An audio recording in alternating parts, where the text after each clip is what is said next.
ఈరోజు కొత్తగా బీట్రూట్ క్యారెట్తో లడ్డు చేశాను. చాలా చాలా బాగా వచ్చింది. దీనికి పావు కిలో కట్ చేసుకున్న క్యారెట్, పావు కిలో బీట్రూట్, ఒక పావు కిలో వరకు బెల్లం తీసుకొని తరుముకొని పెట్టుకున్నాను.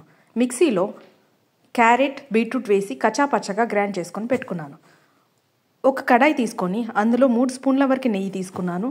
నెయ్యి వేడయ్యాక ఇప్పుడు ఆ మిశ్రమాన్ని అందులో వేసి ఇప్పుడు ఇందులో ఉన్న పచ్చివాసన వాటర్ అనేది పోయే వరకు బాగా కలుపుకోండి. ఇప్పుడు స్టవ్ ఆన్ చేసి ఇంకో కడాయి పెట్టుకొని కొన్ని వాటర్ తీసుకొని ఇంతకుముందు తీసుకున్న బెల్లం ఉంది కదా, ఆ బెల్లాన్ని అందులో వేసుకొని పాకం వచ్చిందో లేదో చూసుకోండి. ఒక గిన్నెలో వాటర్ పోసుకొని ముద్దలా రావాలి పాకం.